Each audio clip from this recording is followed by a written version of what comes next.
Alors si tu avais l'habitude de garder, de stocker, pardon, commence à vider ce matin. Parce que quand ton cœur va arriver à une certaine saturation, quand tu ne vas pas donner à ton message, à ton cœur qu'il y a l'espoir, quand tu ne vas pas lui dire que Christ est l'espérance, quand tu ne vas pas lui dire qu'il y a la solution, et tout ce que tu lui donnes c'est l'angoisse, les ténèbres, même physiquement il va lâcher. Ça sert à quoi qu'il batte puisqu'il n'y a pas d'espoir? Il va battre pourquoi? Il va battre pour faire quoi? Pour que tu continues à le torturer? Non.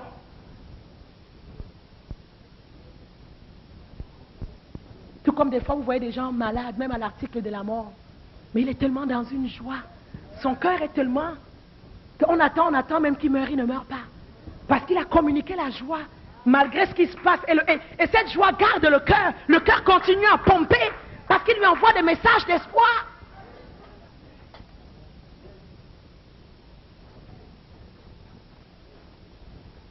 Nous allons essayer de voir c'est quoi les inquiétudes et qu'est-ce qu'ils font dans nos vies. Allons dans Proverbes chapitre 12, verset 25.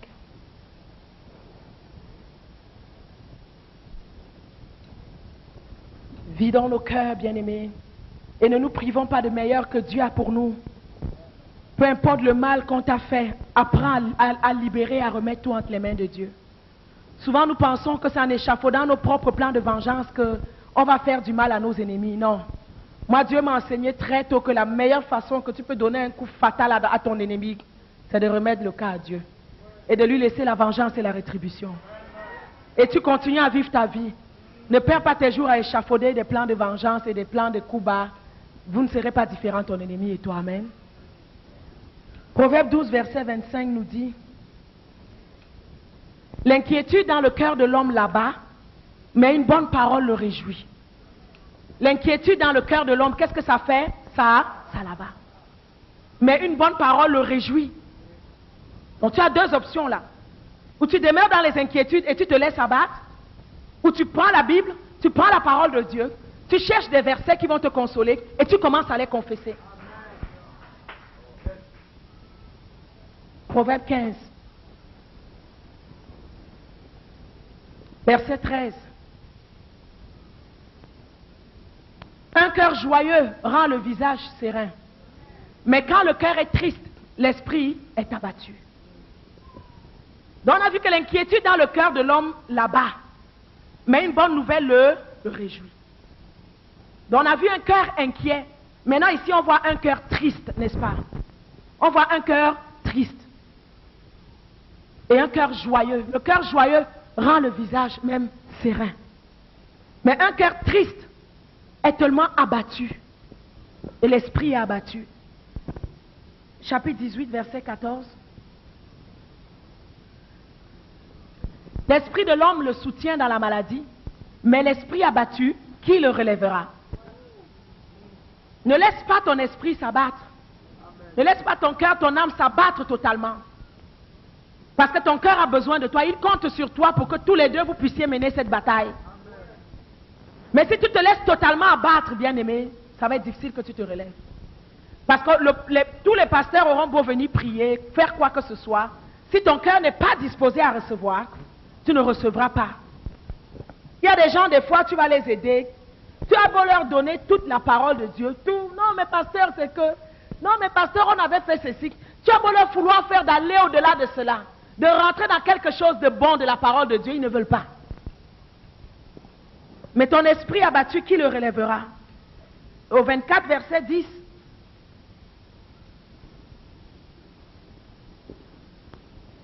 Si tu faiblis au jour de la détresse, ta force n'est que détresse. Tu ne dois pas faiblir lorsque tout va mal. Lorsque tout va mal, réjouis-toi. Parce que tu as encore un autre rendez-vous avec Dieu.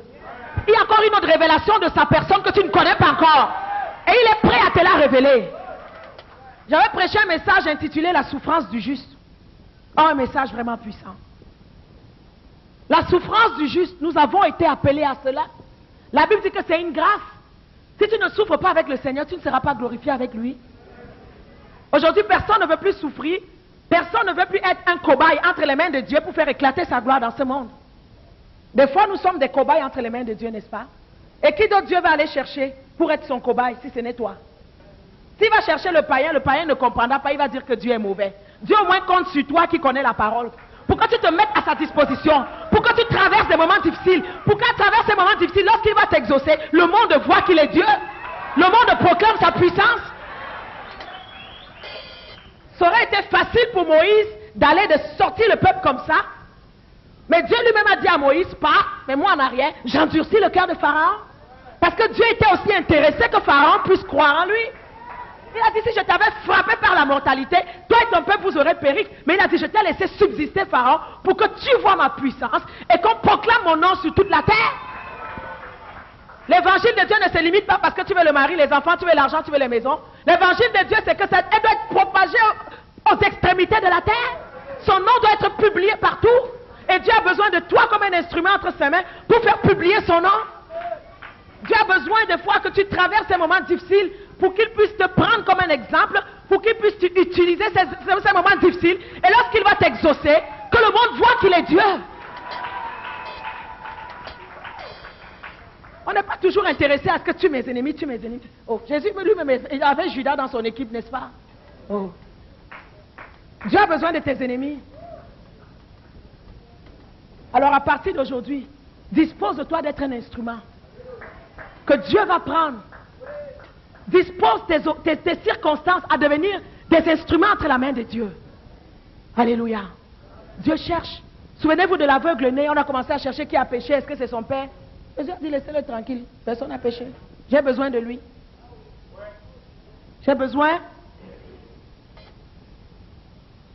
Comment les gens allaient savoir qu'il peut ouvrir les yeux des aveugles s'ils ne prenaient pas un cas concret pour démontrer? Comment les gens sauront que le Seigneur est capable de faire accoucher les femmes stériles s'il ne répond pas dans la stérilité, s'il ne se manifeste pas dans la vie d'une femme stérile pour avoir un enfant? Comment les autres femmes sauront qu'il est capable de le faire? Il a dit, c'est afin que mes œuvres soient manifestées en lui. Il a dit, laissez-le, personne n'a péché, mais c'est afin que mes œuvres soient manifestées en lui. Jésus avait besoin de lui. Bien-aimé, le royaume ne tourne pas juste autour de nos besoins. Des fois, Dieu permet que nous souffrons pour la consolation d'autres personnes. Alléluia. Vous savez, le Seigneur m'a appelé très jeune. J'avais à peine 16 ans et tout de suite, j'ai compris l'appel de Dieu dans ma vie. Et tout de suite, le Seigneur m'a mis à l'école. Ça fait 22 ans aujourd'hui. Et j'ai vu des choses avec le Seigneur. Alléluia. J'ai traversé des choses, j'ai vécu des choses, j'ai beaucoup souffert. Et le Seigneur mon ministère est basé sur l'expérience pratique de la vie que j'ai eu à endurer avec le Seigneur. Et des fois, je pleurais, je dis, mais Seigneur, pourquoi tu veux que je souffre tout ça? Le Seigneur me dit, parce qu'il y a des jeunes en arrière qui vont venir. Et je veux que tu sois un exemple pour ces jeunes. Je veux que tu parles aux jeunes de cette génération. Et que tu leur dises que j'ai besoin d'eux. Et que j'ai la puissance pour les aider à vaincre le monde. Le problème de la jeunesse aujourd'hui, c'est le problème de l'impudicité. Tu résous le problème de l'impudicité dans la jeunesse, elle sera une jeunesse puissante. Et c'est une œuvre de l'ennemi. C'est une œuvre du diable d'accrocher les jeunes aujourd'hui à la sexualité et à toutes sortes de perversions. Alléluia. C'est une stratégie de l'ennemi pour détruire la génération. J'ai un témoignage puissant sur ma vie, je prépare un livre là-dessus. Il y a des moments où je suis allé prêcher, j'ai juste prêché sur le témoignage de ma vie et Jésus a besoin de vous. Abandonnez l'impudicité, la fornication, c'est la destruction. Il n'y a rien là-dedans. Dieu a le pouvoir de vous aider à arrêter cela. Que l'ennemi ne vous trompe pas, qu'on ne peut pas arrêter.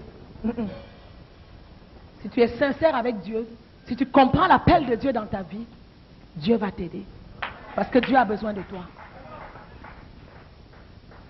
Le deuxième problème qui dérange souvent les jeunes, c'est le problème du mariage. Jésus a dit que votre cœur ne se trouble. Avant que tu réalises que tu dois te marier, Dieu lui-même, avant la fondation du monde, savait que tu dois te marier. Donc tu ne l'informes en rien. Je dis toujours à la jeunesse, partout où je vais, le temps que tu es jeune, où tu n'es pas encore marié, c'est le meilleur moment de ta vie. Moi, c'est ce que j'ai expérimenté avec Dieu. C'est le meilleur moment parce que c'est le temps où tu peux te bâtir une fondation solide avec le Seigneur. Tu peux jeûner autant que tu veux, prier autant que tu veux. C'est le bon moment. N'entre même pas dans le mariage si tu ne connais pas Dieu. Développe d'abord ta relation, ta communion personnelle avec le Seigneur. Si tu rentres dans le mariage et tu ne connais pas Dieu, gloire à Dieu s'il te fait grâce de tomber sur un époux aussi affermi que toi, aussi au même niveau spirituel que toi, ou plutôt même plus élevé. Mais si tu tombes sur quelqu'un qui est moins affermi que toi, il y aura une bataille. Et si tu n'as pas bâti ta fondation avec Dieu, il peut te tirer en arrière. C'est le message que j'ai pour la jeunesse. Avant de vous précipiter de faire des nuits sans sommeil, parce que pour le mariage, parce qu'on a dit que j'ai déjà 25 ans, si je me marie par 25 ans, je crois que la Sainte Catherine, c'est écrit où? Je demande toujours, montrez-moi le verset qui a dit qu'à 25 ans, on doit être marié. Les gens se font du stress parce qu'à 25 ans, ils ne sont pas mariés. Et quoi encore? Mieux vaut ne pas être marié que de faire un mauvais mariage, hein, en passant. La jeunesse, cherchez le Seigneur. C'est le meilleur moment de votre vie, vous êtes seul. Une fois que tu es marié, ton attention est divisée. Il y a les enfants, il y a le mari. Tu n'auras plus le temps que tu avais, comme tu es seul maintenant, pour chercher le Seigneur. Et quand les problèmes maintenant vont survenir, beaucoup de gens pensent que quand on est dans le mariage, quand les problèmes commencent, ils n'ont aucune base. C'est là qu'ils commencent à chercher Dieu. C'est là qu'ils veulent commencer à avoir le b.a.-ba de l'évangile. Mais non, c'est trop tard. Mais quand tu as déjà acquis ta fondation, peu importe les troubles qui vont venir dans le ménage sur tes enfants, tu es déjà prête.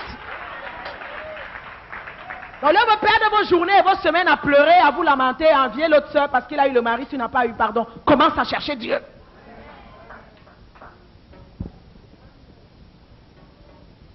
Commence à chercher Dieu.